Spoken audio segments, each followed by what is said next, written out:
Hello everyone, and welcome to episode 39 of the Dear Herbalist podcast, titled The Most Effective Way to Deliver Your Herbal Remedies. If you are a new listener, welcome. And if you are a returning listener, thank you so much for your continued support. I absolutely appreciate you listening in on this evening.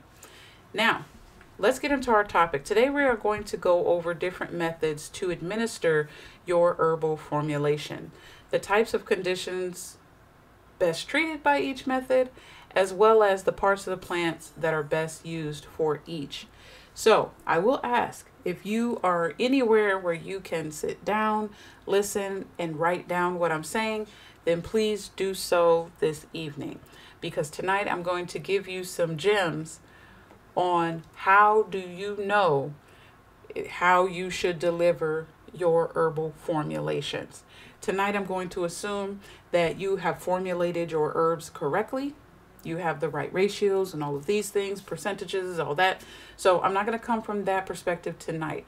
I'm going to start from the point of, I have my herbal formula. I have a proper understanding of the condition that the person is dealing with. And now I need to know which is the best way to administer my herb, in which format. Should it be a tea? Should it be a tincture? Should it be a poultice? Should it be a suppository?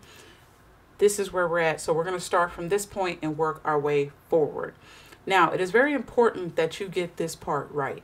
How you administer the herbs, it's very important that you get this part right.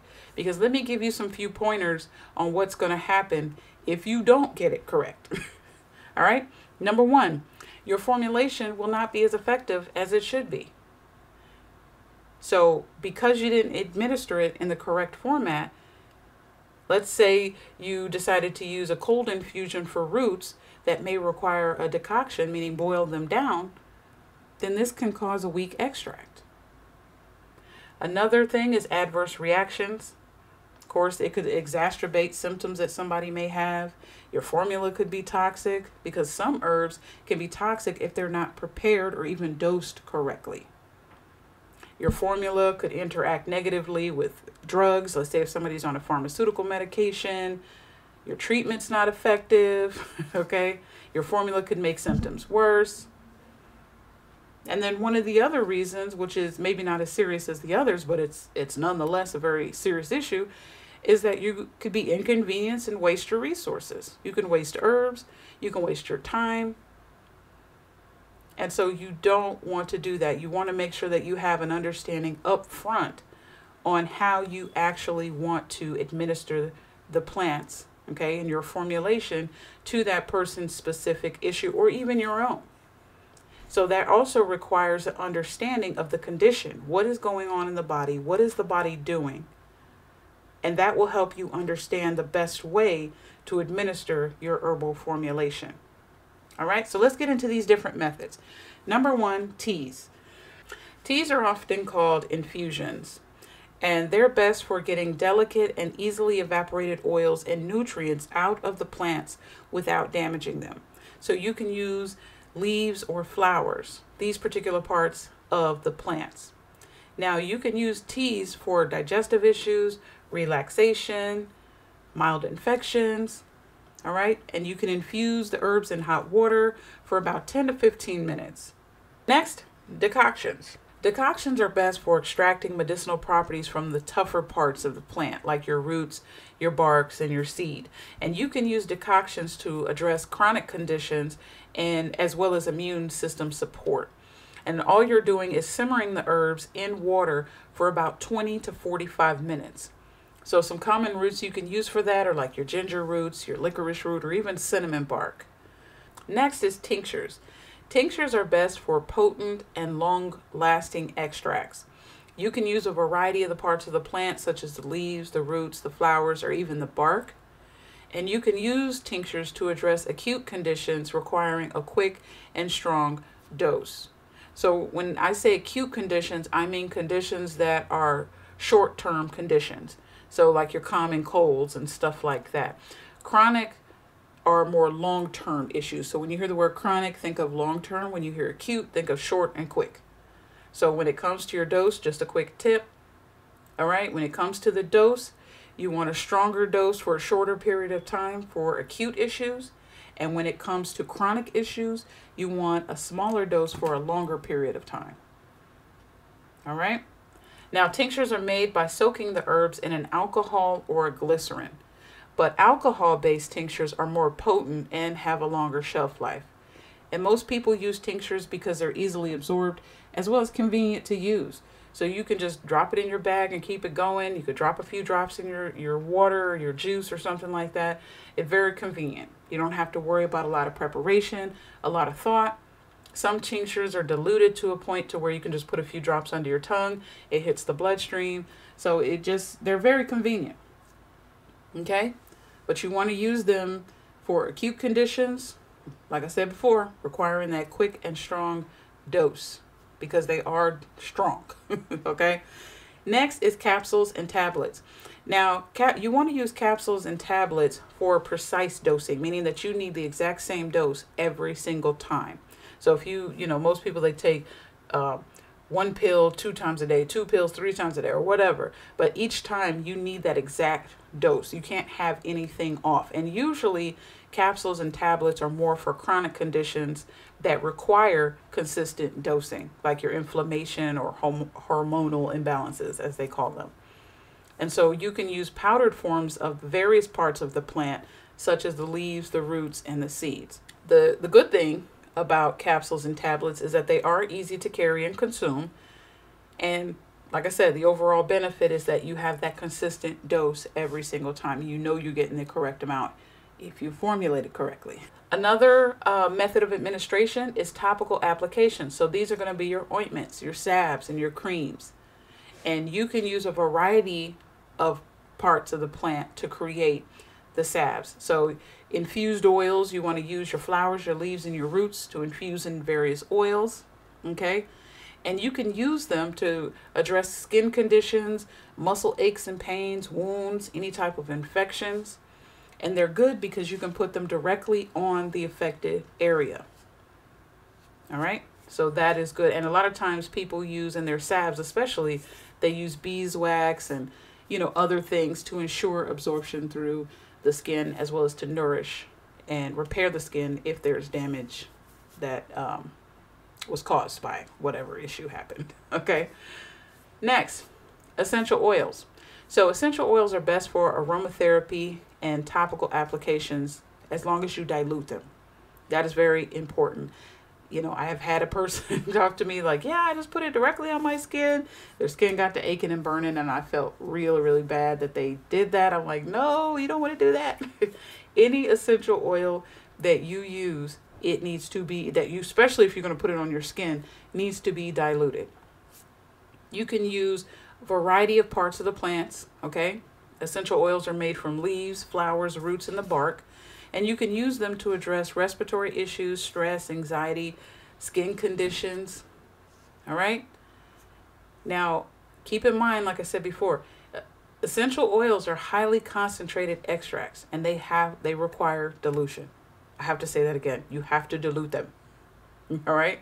People use them in their diffusers, baths, or, in carrier oils so that they can massage it into the body. There are some people out there, believe it or not, that don't believe in aromatherapy or essential oils and all that kind of stuff. I am one of those that believe in them, right? Obviously, right? I'm an herbalist. But I definitely do believe in them. They do work.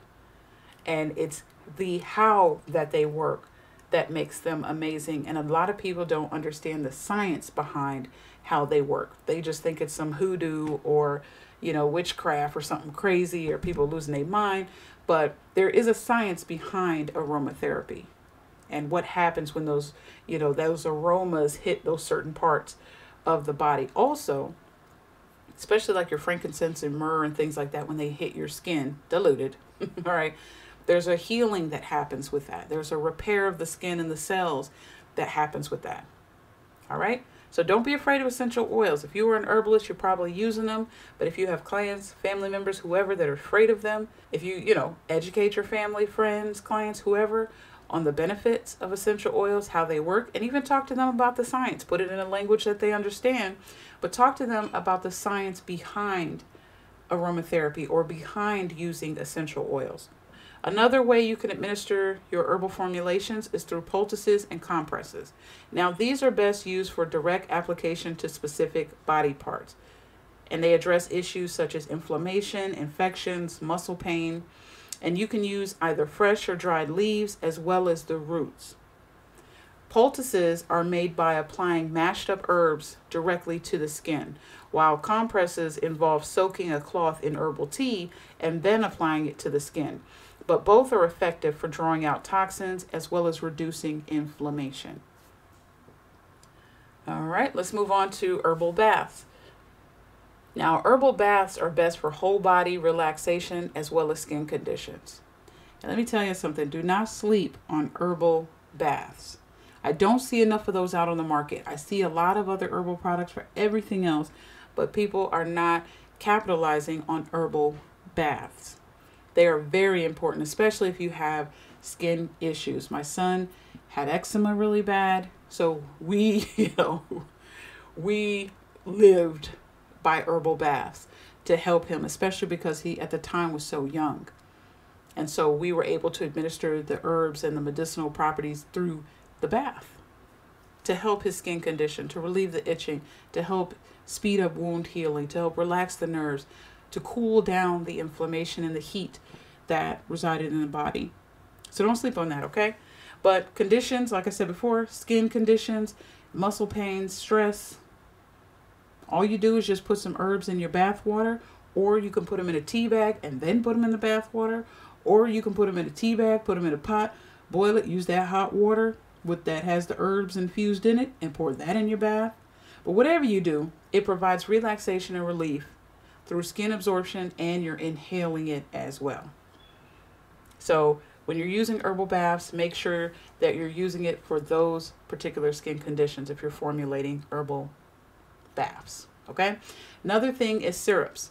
So you can administer your herbal formulations through syrups, and it's best for people that have like coughs, colds, throat conditions, and you can use a variety of the parts of the plant. So your roots, your leaves, your flowers, okay? And typically people that have respiratory issues or maybe some digestive issues, they can benefit from having an herbal formulation administered through an herbal syrup. And all you do is you mix your herbal decoctions. It has to be in a decoction. So mix your herbal decoctions with a honey or a sugar. Now me, I would prefer honey, so that's what I would do. I wouldn't use a sugar, but people do use sugar. People have used sugar. That's just me. Syrups are more palatable for children as well as adults. They also soothe the throat, and they're easy to take because of the sweetness aspect of it. Kids are they're lapping it up, but don't give them too much. All right, another method of administration is inhalations. Now these are best for respiratory conditions, and you can use the leaves, the flowers, or even essential oils to treat issues such as sinusitis, colds, and bronchitis. And all you're doing is inhaling the steam from boiling water with added herbs, which will clear your nasal passages as well as provide some direct relief to your respiratory system. All right, and last but never least, we're going to talk about suppositories. Now, suppositories are best for direct absorption in the rectal or vaginal area. Now, you would use suppositories for issues like hemorrhoids or vaginal infections or even localized pelvic conditions. And they're made by mixing herbal extracts with a base that melts at body temperature, and typical bases are your cocoa butters. All right, and you kind of roll it in a ball. You can use the roots, the leaves, or the flowers from the plant. Okay, mix it in with your cocoa butter, roll it around into a little ball, make it into like a little cylinder, and then you can begin to insert it in your vaginal area or in your rectum, especially if there is an issue there. Okay, so you don't want to give somebody who's having respiratory issues, you don't want to say, oh yeah, I'll administer my herbal formulation in a suppository. Well, that's not where the issue is. The issue is occurring in the respiratory system. So you want to make sure that your formulation matches how you're going to administer it so that it's effective. Okay? Now, let me give you some important considerations for these various methods that I just gave you. Number one, you also want to consider the quality of your herbs. Make sure they are sourced from reputable suppliers, and when possible, which is hopefully more often than not, make sure they are organic. And if you can, even better, pick them yourself. The other thing is dosage. Make sure that you're following the recommended dosage for your herbs. Make sure that you've dosed your herb formulations properly. Also, be aware of any particular allergies or sensitivities that could cause allergic reactions to certain herbs. Be aware of those things, because you don't want anybody all bubbled up in the face and then they have to run to the ER, because of your herbal formulation was administered in the incorrect format.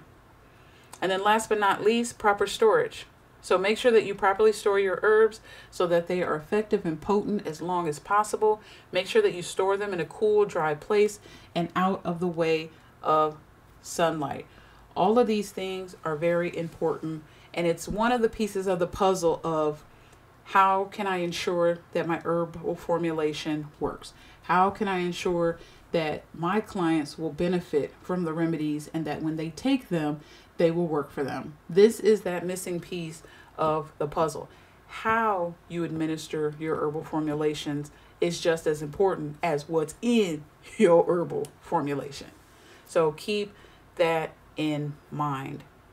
So I hope that, I didn't want to keep you long, but I hope that you have written some notes down, taken some quick bullet points.